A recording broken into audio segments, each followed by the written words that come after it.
सो 2016 में 8 नवंबर को मोदी जी टीवी पे आए एंड देन पूरा कैश फ्लो पूरा हट गया। 500 रुपी एंड 1000 बंद किए जाने की चर्चा चल रही इंडिया सीओडी पे चलता था उस टाइम तक। 8 नवंबर के बाद से जो टीवी कॉमर्स बिजनेस है वो पूरा खत्म हो गया। हमारे पास बहुत डेड इन्वेंट्री बच गई थी।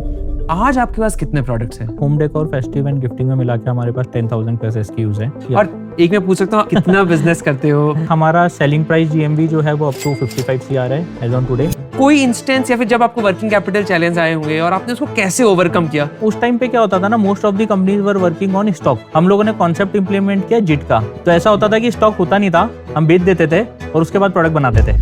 मैं वर्क लाइफ बैलेंस में बहुत बिलीव करता हूँ, right. For me dal roti kapda makaan is sorted, so that is important. पैसे की कोई लिमिट नहीं है। पूरी जर्नी आपने ऑलमोस्ट 10-11 बिग बिलियन आप देख चुके हो। Yes. तो वो कैसा था आपके लिए और वो थोड़ी स्टोरी बताइए। राइट फाउंडर ढूंढना बहुत जरूरी है। Agree. तो आपने ये कैसे किया? वहाँ पे मेरे 2 पार्टनर्स थे एंड उस टाइम पे I learn biggest learning of my life की फ्रेंड्स के साथ बिजनेस शुरू नहीं करना चाहिए।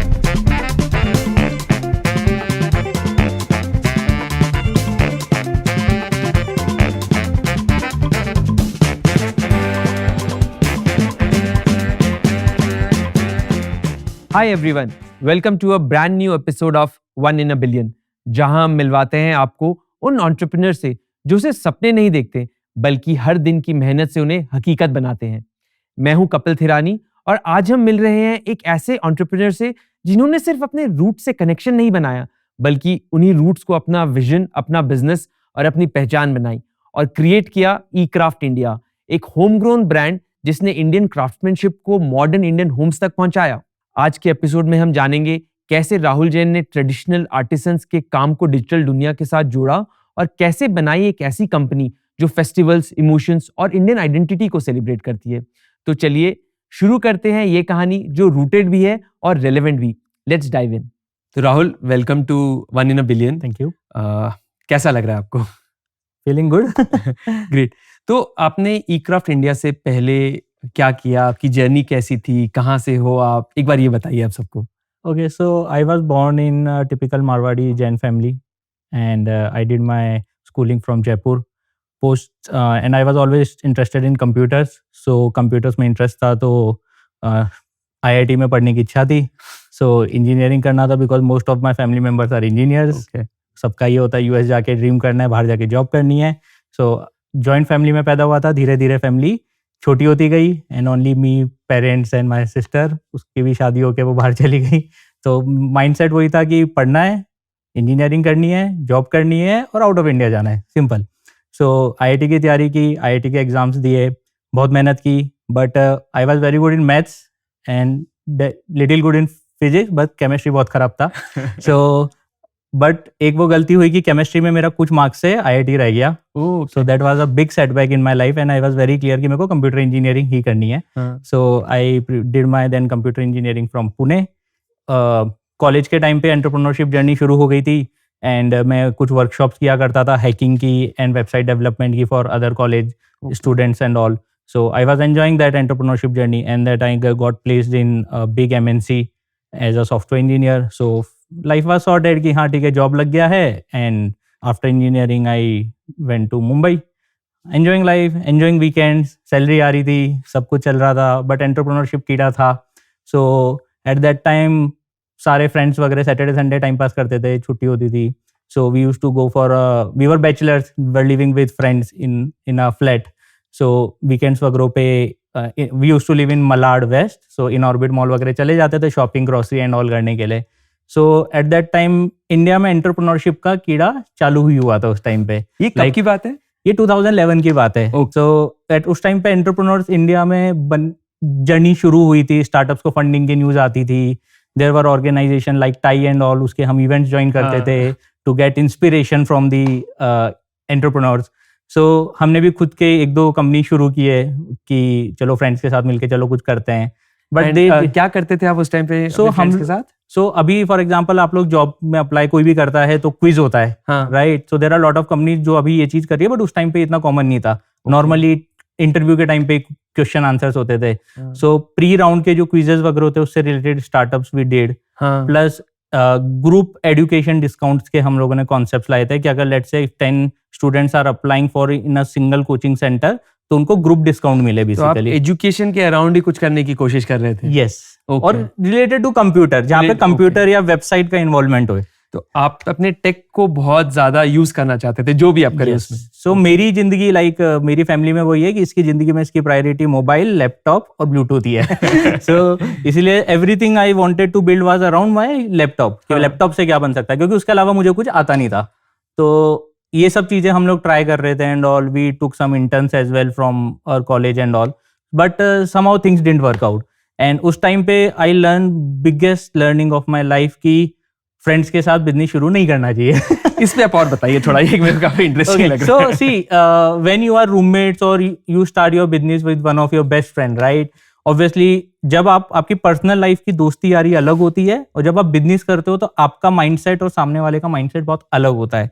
And obviously you can't expect कि दोनों का थॉट प्रोसेस सेम होगा, तो वहां पे थोड़े से डिफरेंसेस आने लग जाते हैं और फिर उसमें आपकी क्या होता है, आपकी जो पर्सनल रिलेशनशिप या बॉन्डिंग है वो इम्पैक्ट होने लग जाती है। सो वो बहुत इंपॉर्टेंट था। एंड गुड पार्ट वाज कि me and my friends realise this, तो हमने डिसाइड किया कि यार दोस्ती हमारे लिए ज्यादा इंपॉर्टेंट है, बिजनेस को बंद करो, एनीवे चल भी नहीं रहा था। तो आई थिंक ये एक बहुत अच्छी बात बताई आपने। काफी लोग जो बिजनेस स्टार्ट करते हैं वो स्ट्रगल करते हैं क्योंकि वो राइट टीम नहीं बना पाते हैं, राइट फाउंडर्स नहीं मिलते हैं उनको। बट आपने आई थिंक ये तो पता कर लिया कि मुझे कौन सा फाउंडर नहीं चाहिए। Yes. एंड उसके बाद आगे चलते हैं। So how I started eCraft India is like during my college days मैंने एक फ्रेंड के लिए गिफ्ट लिया था। It was a mother elephant, okay. And mother elephant के अंदर बेबी एलिफेंट था। हाँ. एंड वो मदर एलिफेंट आपको जाली से दिखता था। हाँ. I bought it from Jaipur, but I saw that same product in orbit mall. Okay. And उस टाइम पे मैंने देखा कि यार ये प्रोडक्ट मैंने अगर एक्स अमाउंट का लिया था तो 4x 5x का सेल कर रहा था इन ऑर्बिट मॉल में। Okay. So then I realized and e-commerce was picking up. Companies like Flipkart was there, right? तो e-commerce was picking up in India. Internet आ गया था, right? लोगों के पास स्मार्टफोन्स आने लग गए थे, right? व्हाट्सएप वगैरह भी चालू हो गया था। तो ये था कि लोग, एंड मेरे को क्या रहता था ना, मैं हमेशा आर्टिकल्स पढ़ता रहता था, तो मैं करंट में क्या चल रहा है उसकी जगह ये पता होता था कि फ्यूचर में क्या होने वाला है। ई कॉमर्स आने वाला है ये समझ रहा था, स्मार्टफोन्स आ गए, इंटरनेट आ गया है, तो ई कॉमर्स के लिए इंटरनेट चाहिए, लोगों को पैसे चाहिए, डिजिटल बैंकिंग चाहिए, तो वो आने लग गया था ट्रेंड। प्लस इंडिया में डिजिटल बैंकिंग नहीं थी, जो शायद फ्लिपकार्ट ने क्रैक किया था, सीओडी वाला कॉन्सेप्ट, तो वो भी चीजें इजी कर रहा था, राइट? एंड नाउ मिंत्रा भी आ गया था जो फ्लिपकार्ट का ही ब्रांड है। तो those people were making things easy, कि जो इंडिया में डिजिटल पेमेंट्स नहीं करना चाहते हैं, लोगों को ट्रस्ट नहीं था, तो सीओडी का ऑप्शन लोगों को दिया गया। सो यूएस के अलावा चाइना के अंदर भी, because there were companies, internet company जो ग्रो कर रही थी, तो e-commerce was growing. So 2012 में ये क्लियर था कि ई कॉमर्स के अंदर कुछ करना है, क्या प्रोडक्ट करना है वो क्लियर नहीं था। ओके। सो क्योंकि ई कॉमर्स एंड वेबसाइट मेरा डोमेन था। ओके। सो मैं इन ऑर्बिट मॉल में again come back to that product thing, तो प्रोडक्ट देखा, अच्छा मार्जिन है, और भी प्रोडक्ट किए जा सकते हैं, बट वो प्रोडक्ट लगा क्योंकि मैं जयपुर से हूँ, मुझे पता था वो प्रोडक्ट मेरे घर के आसपास ही बनता था। तो मुझे उस प्रोडक्ट की कॉस्टिंग भी पता थी, उसका सप्लाई चेन भी पता था।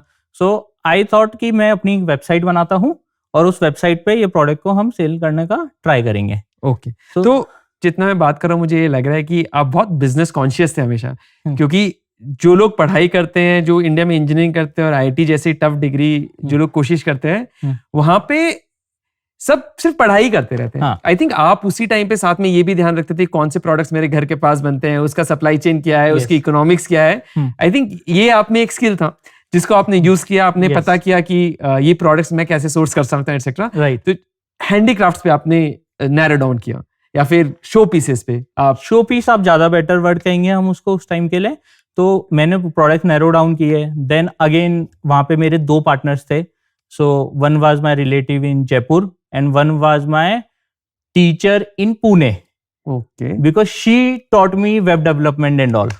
ये इसमें मैं थोड़ा सा और पूछना चाहूंगा, क्योंकि आपने बताया था शुरू में कि राइट फाउंडर ढूंढना बहुत जरूरी है, तो आपने ये कैसे किया? क्योंकि आप लोग 3 लोगों की टीम थी, तो कैसे ढूंढा, क्या सोचा आपने उस टाइम पे, कैसे फाउंडर्स लिया जाए, और वो थोड़ा शॉर्ट प्रोसेस समझाइए। सो उस टाइम पे मेरे को ज्यादा बिजनेस के बारे में पता नहीं होता था कि ऑपरेशंस क्या होता है, अकाउंटिंग फाइनेंस क्या होता है। तो मेरे माइंड में सिर्फ 2 चीजें थी, प्रोडक्ट लाना है और बेचना है। प्रोडक्ट लाने के लिए जयपुर से आएगा, सो 1 फाउंडर इन जयपुर। प्रोडक्ट बेचना है तो उसके लिए वेबसाइट एंड टेक लगेगा, सो जिन्होंने मेरे को सिखाया था मैंने उनको अपना पार्टनर बना लिया, right? So that's how we started, but within like 2-3 months my that partner said कि she's not interested, don't want to continue this. Okay. So I was in again same situation कि अच्छा take मुझे ही देखना है, products and all we can figure out from Jaipur. But tech तो आपकी strength थी. Take तो मेरी स्ट्रेंथ थी, but again I was in the learning phase ना. I can't compare with my guru who is more than 10 plus years experience, right? So then Jaipur के अंदर मेरे कजन के साथ एक बहुत अच्छा बॉन्डिंग था, अंकित. सो मैंने अंकित से बात की. Ankit was doing his MBA from Jaipur and तब मैं उसको अलग अलग चीजें करवाता रहता था कि ठीक है एंटरप्रेन्योरशिप के बारे में, इवेंट्स में जा, देख क्या होता है, बिकॉज उस टाइम एंटरप्रेन्योरशिप वर्ड ही बहुत नया था. लोगों को पता ही नहीं था, स्पेलिंग भी आज भी नहीं आती है लोगों को, राइट? लोग कह तो देते हैं. तो उस टाइम पे क्या होता था ना, टिपिकल बिजनेस जिसको धंधा कहते हैं और एंटरप्रेन्योरशिप में बहुत फर्क होता है. ये डिफरेंस समझना बहुत जरूरी है. तो हमें बहुत क्लियर था कि यार हमें ना टिपिकल धंधा नहीं करना, एंटरप्रेन्योरशिप के रास्ते पे जाना है. वी विल सी, फंडिंग वगैरह तो बाद में देखेंगे, पहले प्रोडक्ट क्या करना है. तो अंकित एंड माय अंकल, तो वो जयपुर से थे, तो वी फाइनलाइज कि हम 3 मिलके करेंगे. And again my previous learning जो मेरे फ्रेंड्स के साथ थी, we all 3 made it very clear कि we are taking this decision, it does not involve family, although relative थे हम लोग, but whatever we are doing with business, it might work, it might not work, should not impact our personal relationships and our family relations. I think ये clarity बहुत जरूरी Yes. है. काफी लोग अपने दोस्तों के साथ, अपने परिवार वालों के साथ बिजनेस करते हैं और काफी स्ट्रगल करते हैं. एक तो बिजनेस स्ट्रगल होता है, साथ में जो रिलेशनशिप्स का स्ट्रगल होता है, आई थिंक उसको टैकल करना, ये एक मैच्योरिटी है जो आपने काफी शुरू में दिखा दी थी. तो अब आपने अपनी टीम बनाई. टीम के बाद अब आपको प्रोडक्ट्स डिसाइड करने थे. ऑब्वियसली को हाथी वाला एग्जांपल आपने दिया, बट इसमें आपने कैसे डिसाइड किया कि मुझे क्या क्या प्रोडक्ट्स रखने हैं, एंड आपने किस तरह से सोचा कि मुझे क्या बेचना है? तो इस पे थोड़ा सा और समझाइए. सो प्रोडक्ट्स के लिए आई वाज वेरी क्लियर कि Jaipur is a handicraft industry, jewellery था एंड फर्निशिंग प्रोडक्ट्स थे जयपुर के. तो मेरे लिए सोर्सिंग जयपुर रिलेटेड प्रोडक्ट्स का ही करना ईजी था. मैं मुंबई था, मैं आज भी मुंबई से ही ऑपरेट करता हूँ. सो जयपुर से wooden handicraft, marble handicraft and jewellery products, gemstones, ये 3 प्रोडक्ट बहुत ज्यादा डिमांड में होते थे. So we did some research on that, क्या बिक रहा है, लोगों का क्या डिमांड आ रहा है, यूएस में क्या बिक रहा है, इंडिया में लोग क्या कंज्यूमर सर्च कर रहा है. तो उस टाइम पर आपने एक वेबसाइट बनाई जहां पे आप चाहते थे कि आप ये प्रोडक्ट सेल करें. Yes, ecraftindia.com. और एक बात बताइए, वहां पर शुरू में जब आपने सोचा तो आपको पैसे चाहिए होंगे पूरा बिजनेस करने के लिए. yes. तो आपने कैपिटल के बारे में कैसा सोचा कि खुद से इन्वेस्ट करें, या जो भी आपकी कैपिटल जर्नी थी, एक बार थोड़ा सा उसके बारे, इनिशियल फेज में थोड़ा सा उसके बारे में बताइए. सो कैपिटल ऐसा था कि बहुत स्ट्रॉन्ग फाइनेंशियल बैकग्राउंड नहीं था. सो वेबसाइट एंड ऑल, जो भी डोमेन होस्टिंग का जो भी एक्सपेंस था वो मैंने खुद ने बेयर किया मेरे क्रेडिट कार्ड्स पे. एंड वेबसाइट डेवलपमेंट मैं खुद करता था, रात भर सुबह उठ के भी. एंड रिमेनिंग जो कैपिटल था, तो मैंने और मेरे पार्टनर्स ने मिलकर हम लोगों ने 20,000 रुपए से बिजनेस शुरू किया था, जहाँ पे हम लोगों ने 20,000 रुपए के कुछ प्रोडक्ट खरीदे. क्योंकि जिन लोगों से हम बात कर रहे थे वो ऐसा था कि ठीक है, देयर इज वन प्रोसेस कि आप ऑर्डर आएगा तब हम वो प्रोडक्ट लेंगे, बट उसमें था कि प्रोडक्ट नहीं मिला तो राइट, आप कस्टमर को तो बोल नहीं सकते प्रोडक्ट आउट ऑफ स्टॉक हो गया. सेकंड वाज कि आप प्रोडक्ट कुछ आपको खरीद के रखने पड़ेंगे, then you plan to sell it. तो वेबसाइट बनाया, कुछ प्रोडक्ट्स स्टॉक में खरीदे. तो ये सारी चीजों से इनिशियल हम लोगों ने 20,000 रुपीज से बिजनेस शुरू किया. ओके. और आपने पहले अपनी वेबसाइट बनाई, फिर वेबसाइट से आप मार्केट प्लेसेस में भी आ गए. यस. तो वो थॉट प्रोसेस को थोड़ा समझाइए कि क्यों सोचा आपने कि आपको ये करना चाहिए, एंड उस टाइम आप क्या सिचुएशन थी, बिजनेस कितना बड़ा था, थोड़ा सा वो जर्नी भी बताइए. सो वेबसाइट जब शुरू की तो वेबसाइट बन गया, प्रोडक्ट हो गया, सब कुछ हो गया, लेकिन मार्केटिंग के बारे में तो सोचा ही नहीं था. क्योंकि I am from engineering background, marketing तो मुझे पता ही नहीं था होता क्या है, कैसे करना है. तो मार्केटिंग इज सिंपल, लाइक आप लोगों को दिखाओगे, उनको पता चलेगा तो ही तो खरीदेंगे, वरना पता. तो लोगों को पता होने के लिए आप कस्टमर तक कैसे पहुंचोगे, तो उसके 2 ही तरीके थे. या तो ऑर्गेनिकली कस्टमर आपकी वेबसाइट पे आएगा, या आप एड्स के थ्रू वेबसाइट पे लाओगे. उस टाइम पे मुझे एड्स के बारे में ज्यादा नहीं पता था, क्योंकि उस टाइम पे एड्स बहुत ही नए थे और बहुत कॉस्टली हुआ करते थे. So what we were trying to sell through our website, but we were facing challenges of the traffic. क्या ट्रैफिक ऑर्गेनिकली आ रहा था, बट थोड़ा बहुत आ रहा था, तो कन्वर्जन के प्रॉब्लम्स थे, क्योंकि लोग जानते नहीं थे. तो कन्वर्जन होता है जब आपकी वेबसाइट पर कोई ट्रैफिक आ जाए या लोग आपकी वेबसाइट पे आए, और उसके बाद उसमें से कितने लोग आपका प्रोडक्ट लास्ट में खरीदते हैं. तो ये पूरे प्रोसेस को कन्वर्जन्स कहते हैं ई कॉमर्स में. सो एट दैट टाइम जब हम ये फिगर आउट कर रहे थे कि यार की वेबसाइट पे बाकी लोग कैसे बेच रहे हैं, how they are getting traffic, So then we realized कि there were two concepts. One was जो companies like Flipkart and Myntra जो market places थे, जो brands के साथ tie up करते थे और brands के products अपनी website पे बेचते थे.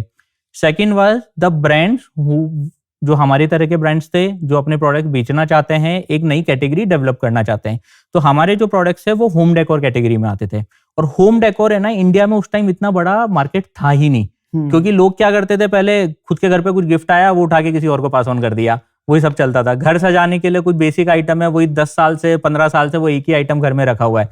तो होम डेकोर का कॉन्सेप्ट ही नहीं था उस टाइम तक. तो धीरे धीरे वो कैटेगरीज बिल्डअप हो रही थी. So we started doing marketplace business in 2013-14. तो ये आपको जो आपके ट्रैफिक चैलेंजेस थे, हाँ. उसको ओवरकम करने के लिए आपने मार्केट प्लेसेस पे लिस्ट करना शुरू Yes. किया. क्योंकि कंपनीज के कुछ खर्चे बन गए थे. तो अगर हमें वो खर्चे निकालने हैं तो सेल चाहिए. सेल्स के लिए दो ही तरीके हैं, या तो हम हमारी वेबसाइट पे बंद करना शुरू करें जो हमारा लिए पॉसिबल नहीं था, या फिर हम किसी से फंडिंग लेके आए, अगेन वो बंद होएगा. तो वो भी हमारे ने ज्यादा कुछ ट्राई नहीं किया. तो सिंपल सा इजी वे ये दिखा कि चलो अगर let's try to enter into the marketplaces. So then July 2014 में Flipkart launched the home decor category and we were among the initial brands जिनके साथ ये launch हुआ था. And that's when our typical marketplace journey started in 2014. तो आपने बहुत अच्छी बात कही. पहले आपने कहा कि आप अपने सप्लाई से जुड़े हुए हो और हाँ. दूसरा आपने कहा आप अपने डिमांड से जुड़े हुए हो. Yes. सप्लाई जैसे कि आप आर्टिसंस, हाँ. वहां पे जयपुर के अराउंड रीजन में हाँ. पूरा यही काम है. यही काम है. तो उनसे आप जाके पता करते थे मार्केट में क्या नया बिक रहा है. Yes. और एक तरफ से आप ई कॉमर्स प्लेटफॉर्म से जुड़े रहे जहां पे वो आपको इनसाइट्स देते थे. Yes. तो आपको पता चल गया कि कस्टमर क्या चाहता है. हाँ. तो आपने कस्टमर क्या चाहता है और मार्केट में क्या है, दोनों को मैच करने की कोशिश की. Yes. Okay, very interesting. और अब आप बोल रहे थे कि सिलेक्शन पे आप काफी ज्यादा फोकस कर रहे थे, या फिर उस टाइम पे मान लीजिए 2014-15 में आप कितने प्रोडक्ट्स रखते थे? सो यूजुअली उस टाइम पे हम लोगों का जो सिलेक्शन जब हमने 13 में शुरू किया था तो अराउंड 100 प्रोडक्ट्स थे. हम 2014 में बहुत एग्रेसिवली हम लोग अराउंड 500 प्रोडक्ट्स तक ले गए थे. And that was the distinguishing factor between us and other brands. क्योंकि हम लोग के पास टेक था, फोटोशूट वगैरह की कैपेबिलिटीज थी, हम किसी भी चीज को बहुत ज्यादा ऑटोमेशन करते थे गूगल शीट्स एंड एक्सेल के थ्रू. तो हम चीजें बहुत फास्ट कर पाते थे क्योंकि उस टाइम पे किसी भी प्रोडक्ट को लाइव ले जाना ईजी नहीं होता था. एंड सिस्टम्स नए थे एंड ऑल. तो हम लोगों ने उन सिस्टम्स को समझा, हमारे खुद के इंटरनल सिस्टम्स डेवलप किए सो दैट ये पूरा प्रोसेस फास्ट हो सके. तो सिलेक्शन भी बढ़ाया, उस सिलेक्शन को लाइव भी लेके जाना है एंड उस सिलेक्शन को बेचने के लिए ऑब्वियसली ट्रैफिक भी चाहिए. तो वो ट्रैफिक कैसे आएगा, तो उस टाइम एड्स का कॉन्सेप्ट चालू हुआ. तो हमने एड्स वगैरह चालू किए, उसकी प्रोडक्ट्स पे ट्रैफिक कितना आ रहा है. देन हम लोगों ने डेटा पे काम किया, कौन से प्रोडक्ट पे कितना ट्रैफिक आ रहा है. ट्रैफिक आ रहा है बट कुछ प्रोडक्ट तो बिक रहे हैं बट कुछ प्रोडक्ट नहीं बिक रहे. क्यों नहीं बिक रहे, दैट इज द कन्वर्जन. तो वो हम लोगों ने और डीप डाइव करके, तो वो हमने हमारा पूरा स्ट्रेटेजी बनाया एंड देन वी स्टार्टेड. तो सिलेक्शन जब कोई भी ब्रांड इंक्रीज करना चाहता है, एक प्रॉब्लम आती है कि उन्हें पता नहीं रहता है कि हम ये प्रोडक्ट कितना लें, क्योंकि आपका फिर वर्किंग कैपिटल, आपके पैसे अटक जाते हैं. तो यहाँ पे आपने काफी हद तक डेटा यूसेज और आपकी जो शायद इंजीनियरिंग बैकग्राउंड है उसने आपको काफी हेल्प किया होगा, जहाँ पे आपने ये समझा कि ये पर्टिकुलर प्रोडक्ट एक तो इसको कैसे बेचा जाए और कितना बेचा जाए और कैसे सोर्सिंग की जाए. तो शुरू में जब कोई भी डेकोर टाइप की कैटेगरी करता है तो वर्किंग कैपिटल चैलेंज तो डेफिनेटली आते होंगे. इतना सिलेक्शन के साथ आप काम करते हो, तो कोई इंस्टेंस या फिर जब आपको वर्किंग कैपिटल चैलेंज आए होंगे और आपने उसको कैसे ओवरकम किया? उस टाइम पे क्या होता था ना, most of the companies were working on stock. हम लोगों ने कॉन्सेप्ट इंप्लीमेंट किया जिट का, जस्ट इन टाइम मैन्युफैक्चरिंग. तो ऐसा होता था कि स्टॉक होता नहीं था, हम बेच देते थे और उसके बाद प्रोडक्ट बनाते थे. तो जस्ट इन टाइम मैन्युफैक्चरिंग एक ऐसा कॉन्सेप्ट है जहां पर आप मैन्युफैक्चरिंग करें जब आपका ऑर्डर आ जाए. तो एसेंशियली आप वेट करते हैं कस्टमर ऑर्डर तक और आप फटाफट सामान बना देते हैं. तो इसमें एक काफी इंपॉर्टेंट रहता है कि आप कस्टमर्स को चाहेंगे कि सामान जल्दी से जल्दी पहुंचे. yes. तो जब कोई जस्ट इन टाइम ऑर्डर आता है तो आपको बनाने में कितना टाइम लगता था? किस टाइप के प्रोडक्ट्स थे जो आप इतनी जल्दी बना देते थे? थोड़ा उसके बारे में समझाइए. सो उस टाइम पे क्या होता था, ये प्रोडक्ट, ये हैंडीक्राफ्ट टाइप के प्रोडक्ट्स थे, प्लस कुछ हम लोगों ने पेंटिंग्स एंड ऑल भी प्रोडक्ट्स टाइप शुरू किए थे. सो उस टाइम पे जब भी कोई ऑर्डर आता था तो हमारे जो सप्लाई चेन होता था, आर्टिसंस होते थे, उनके पास रॉ चीजें रेडी होती थी एंड उनको हम मॉडिफाई करके एज जो भी कस्टमर का ऑर्डर है उसके अकॉर्डिंग बना के उसको कस्टमर को भेज देते थे. तो उस टाइम पे हमें आज जैसे कस्टमर को फिर भी सेम डे डिलीवरी टुमारो मिल जाता है, उस टाइम पे कस्टमर 4-5 दिन की डिलीवरी में 6 दिन में खुश था, क्योंकि उस टाइम ऑप्शन नहीं थे, ई कॉमर्स ग्रो कर रहा था एंड एक्सपेक्टेशन वही था कि ऑर्डर आएगा उसके 2 से 3 दिन में निकालना है उसको एंड कस्टमर को 5-6 दिन में मिल जाएगा. सो हमें टाइम मिल जाता था उस टाइम पे उन चीज़ों के लिए. So that concept helped us and वो हमने फिगर आउट ही किया था हमारे आर्टिसंस के साथ, क्योंकि दे वर नॉट रेडी. वो टिपिकल तरह का बिजनेस करते थे कि नहीं जी आप हमसे 100 पीस ले जाओ, हमें कोई नहीं है. तो हम लोगों ने उनको भी कॉन्सेप्ट समझाया कि how it is beneficial for us. Plus हम लोगों ने जो वुमेन एम्पावरमेंट है उस पर बहुत फोकस किया. तो ऐसे जो, क्योंकि जो आर्टिसंस होते थे, जो टिपिकल मेल ओरिएंटेड इंडस्ट्री थी, वो टिपिकल बिजनेस पे फोकस करती थी. तो हम लोगों ने ऐसे आर्टिसंस को रीच आउट किया जहां पे they are also ready to work and वो भी कुछ डिफरेंट करना चाहते हैं. तो उस चीज ने भी हमें बहुत हेल्प किया. आई थिंक ये तो बहुत ही अच्छी इंसाइट है. Yeah. आपने वो लोग जो थोड़े एम्बिशियस है और Yes. काम करना चाहते हैं लेकिन अभी काम नहीं है, उनको आपने यूज किया. बहुत अच्छा. ये होम डेकोर जो कैटेगरी है वो पूरी सिलेक्शन कैटेगरी है, मतलब Yes. इसमें जितने प्रोडक्ट्स हो उतना कम है. आज आपके पास कितने प्रोडक्ट्स हैं? सो आज home decor, festive and gifting में मिला के हमारे पास 10,000 प्लस SKUs है. So over the last period of 10 years हमने कई चीज़ों में पिवट किया है, कई चीज़ें बंद की है, कई नई चीज़ें शुरू भी की हैं, right. And as I told you, depending on our strengths and our weaknesses. So as a company we keep on analysing our strategy as well. हमारा क्या स्ट्रेंथ्स है, हम क्या चीज़ें अच्छी कर सकते हैं, हमारे कंज्यूमर को क्या चाहिए और हम वो दे सकते हैं. हमारा कुछ वीकनेस है जो हम नहीं कर सकते, तो there is no point in fighting in the market on those weaknesses. आप जिन जिन वीकनेसेस को ओवरकम कर सकते हो, दैट इज फाइन. सो ये जो प्रोडक्ट लाइन है ये धीरे धीरे चेंज होती है और चेंज होती रहेगी. There will be some SKUs जो हम हटा देंगे, there will be some SKUs जो ऐड करेंगे, there will be some categories जो हम हटा देंगे, there will be some categories we will add. तो आपने एक यूज किया कि आप फेस्टिव में करते हो, तो फेस्टिव में आप एक्सप्लेन कर सकते हैं कौन से टाइप के फेस्टिवल्स में आप प्रोडक्ट्स सप्लाई करते हैं? सो फॉर ऑल फेस्टिवल्स, जो India is a country of festivals, right. आप कुछ भी कीजिए, लोग फेस्टिवल सेलिब्रेट करेंगे. So home decor and festive category बहुत ही रिलेटेड है. सो हमने जब बिजनेस शुरू किया था तो हमारे लिए वो ट्रेडिशन, हमारी रूट्स, ये सारी चीज़ें बहुत इंपॉर्टेंट थी. तो फेस्टिव आप देखेंगे तो दैट इज समथिंग जो हमारी इंडिया एज अ कंट्री को बॉन्ड बना के रखता है, राइट. सो फेस्टिव कैटेगरी में फॉर एग्जांपल राखी हो गया, जन्माष्टमी हो गया, गणेश चतुर्थी हो गया, दिवाली हो गया and other festivals as well. So we do lot of festive products as well जो होम डेकोर से भी रिलेटेड है. तो फेस्टिव में आपने जैसे राखी यूज किया. हाँ. अब राखी जो कैटेगरी है वो बहुत ही स्पाइकी कैटेगरी है. वो अगस्त या फिर कभी जुलाई में आती है और बहुत जल्दी आपको उसकी स्टॉक प्लानिंग करनी रहती है और सेल करनी रहती है. Yes. तो ये आप थोड़ा सा बताइए कि जब इतने शॉर्ट विंडो में आपको कुछ बिजनेस को स्टार्ट करना और एंड करना है, ये स्किल कैसे लेके? देखिए, आप जो पीरियड बता रहे हैं ना, वो सेल पीरियड बता रहे हैं, लेकिन उसकी जो वर्किंग होती है वो महीनों पहले से शुरू हो जाती है, राइट. तो कंज्यूमर को पता है कि मुझे उस टाइम पे क्या चाहिए, बट हमें पता है कि हम कंज्यूमर को अगर हमें उस टाइम पे ये चीज देनी है तो हमें प्लानिंग, हमारा होमवर्क दिवाली के बाद से शुरू हो जाता है. ओके. तो लोगों को लगता है कि राखी जुलाई अगस्त में, बट हम हमारा होमवर्क नवंबर से शुरू कर देते हैं for next year. So that is very important. तो एसेंशियली टाइम से बहुत पहले आपको पता होना चाहिए कि आप क्या कर रहे हैं. आई थिंक यही एक स्किल है, एक सिलेक्शन कैटेगरी में अगर आपको प्ले करना है, आपको पता रहना चाहिए कब क्या आने वाला है और उसकी प्लानिंग बहुत एडवांस में करनी चाहिए. बट अगर प्लानिंग शुड बी स्मार्ट. अगर आपने ओवर प्लानिंग कर दी तो भी प्रॉब्लम है, अंडर प्लानिंग कर दी तो भी प्रॉब्लम है. सो वो प्लानिंग बहुत इंपॉर्टेंट है and that's where data comes into the picture. तो थोड़ा और डिटेल में बताइए आप डेटा कैसे यूज करते हैं? सो डेटा का सिंपल सा है. फॉर एग्जांपल, कैटेगरी कितना ग्रोथ कर रही है, last time what you did, what mistakes you did, what to do, what not to do. So what not to do is again very important word, right? So उस according हम हमारा data analysis करते हैं, market research करते हैं. Then what is the potential concept. So TAM SAM SOM का concept होता है, टारगेट एड्रेसेबल मार्केट. आप टोटल मार्केट कितना बड़ा है, आप उसमें से आपके प्रोडक्ट्स या जो आप कितने मार्केट को एड्रेस कर सकते हो, एंड देन आ जाता है सॉम कि आप उस कितने मार्केट को ऑब्टेन कर सकते हो, कितना अचीव कर सकते हो. सो वो इंपॉर्टेंट होता है. तो आपको वो तीनों चीजें पता होनी बहुत जरूरी है. तो दैट्स वेयर डेटा हेल्प्स.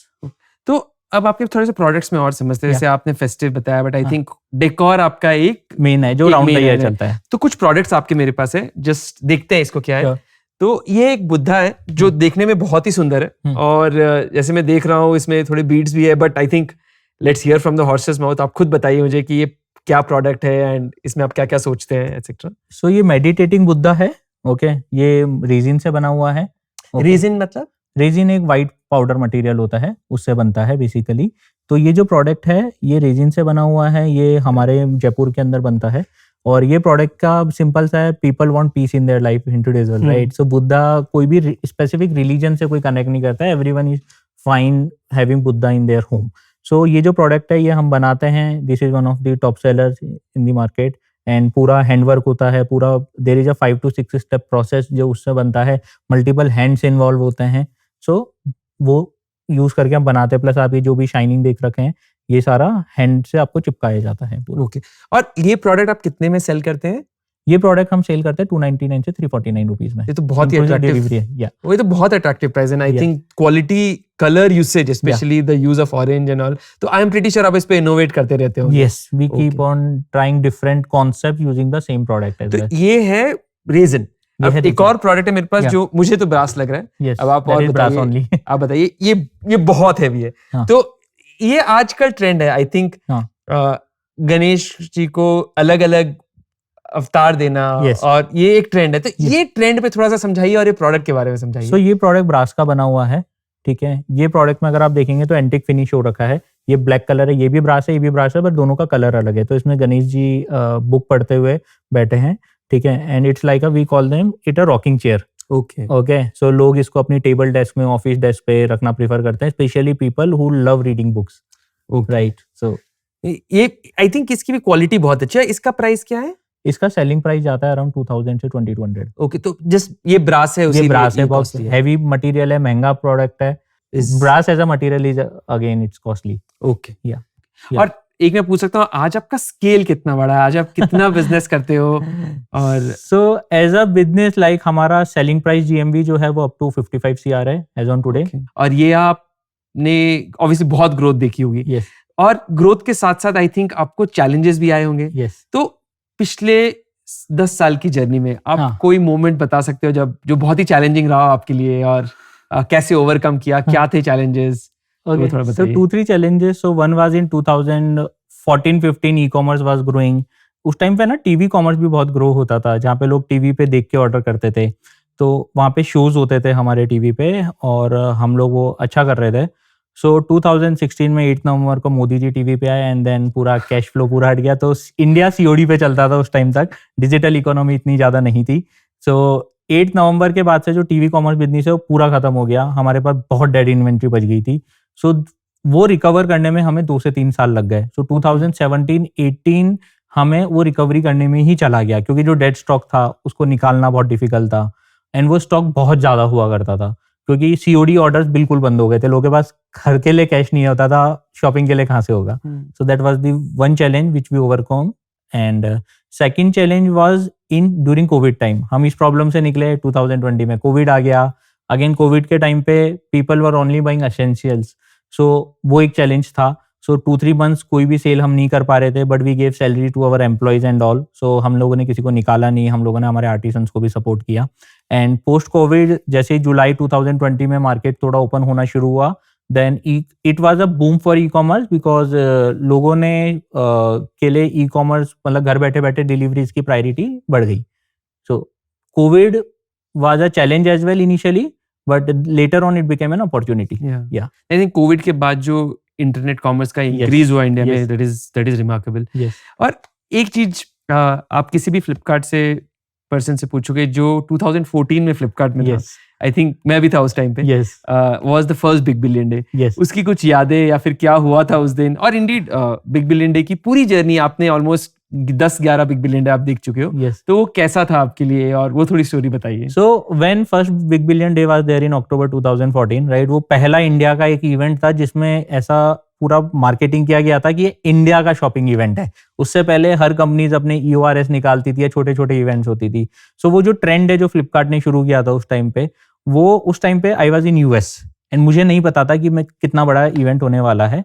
सो हम लोग कर रहे थे, इंडिया में दिन होता था, वहाँ पे रात होती थी, तो रात भर प्लानिंग चलती थी।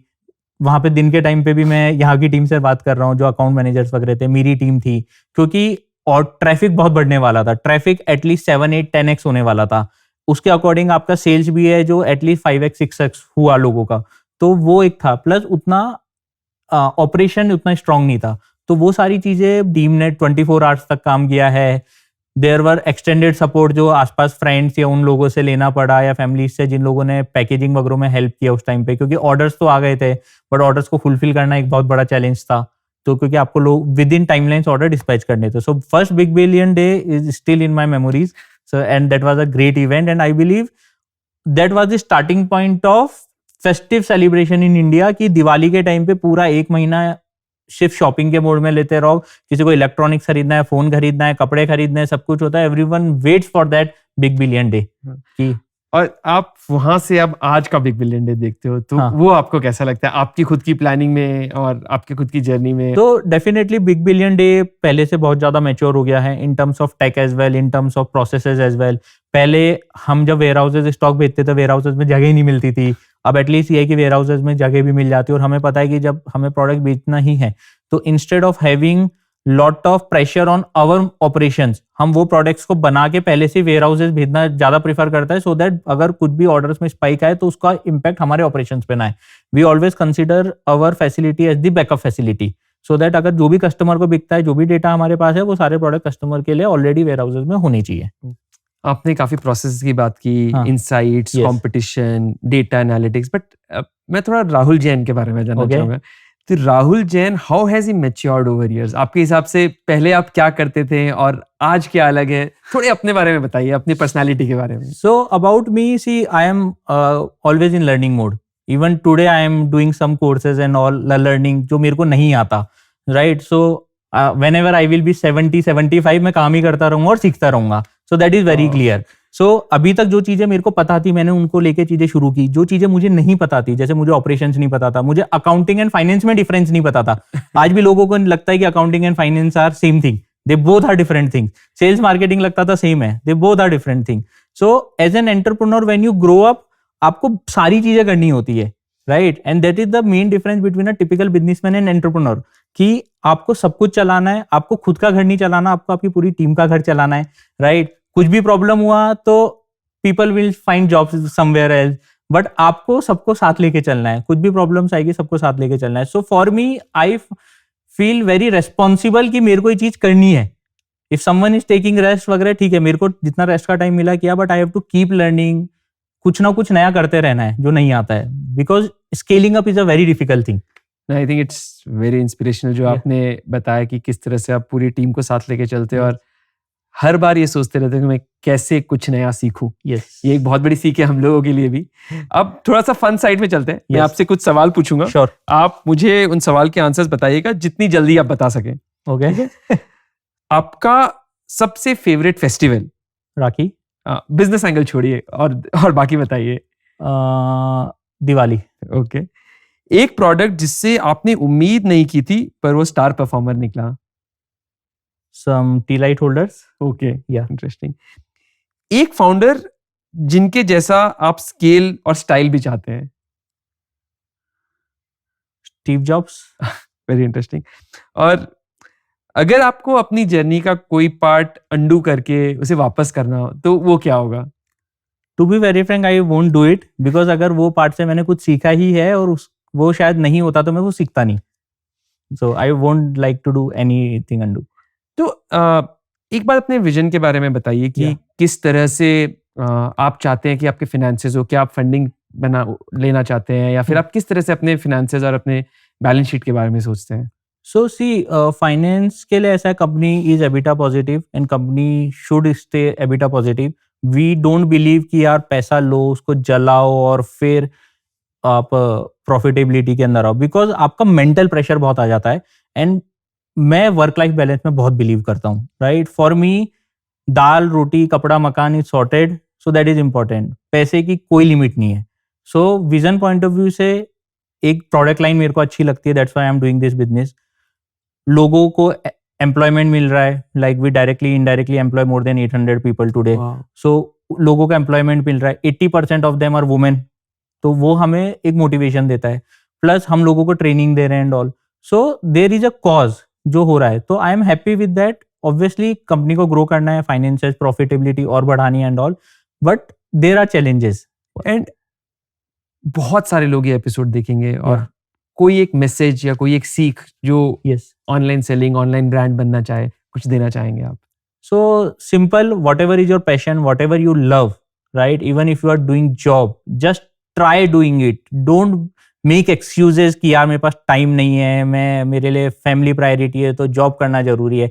Whatever is your passion, आप उसको ट्राई कीजिए. टाइम आपको निकालना है. So you have to decide what are your priorities in life. आपको ऑब्वियसली किसी चीज के लिए टाइम निकालना है तो कुछ चीजें छोड़नी पड़ेगी। अब वो आप क्या चीजें छोड़ना चाहते हो वो आपको डिसाइड करना है। हो सकता है आपको यूट्यूब पे टाइम पास करना छोड़ना है या इंस्टाग्राम पे टाइम पास करना छोड़ना है, but you are responsible for everything. Rahul, आपका बहुत बहुत शुक्रिया। आज आपने अपनी स्टोरी के साथ हमें बिजनेस इनसाइट भी दिए, लेकिन एक चीज़ जो मुझे बहुत ही इंस्पायरिंग लगी, आई थिंक जो आपने ट्रेंड्स और ट्रेडिशन का जो बैलेंस रखा है और उसको अपने ब्रांड में इंटीग्रेट किया है, that has what made your brand really really important. आज की कॉन्वर्सेशन हमें सिखाती है कि अपने रूट से जुड़े रहना और नए ज़माने की धुन पकड़ना, ये दोनों ज़रूरी है अगर आप कुछ बड़ा बनाना चाहते हो। राहुल ने सिर्फ ट्रेडिशंस को समझा नहीं, बल्कि उसे एक मॉडर्न अंदाज में दुनिया के सामने रखा, और यही तो असली क्राफ्ट्समैनशिप है। ऐसे ही इंस्पायरिंग फाउंडर्स से मिलने के लिए जुड़े रहिए 1 in a Billion के अगले एपिसोड में। मैं हूं Kapil Thirani and I will see you soon. Until then, keep dreaming and keep building.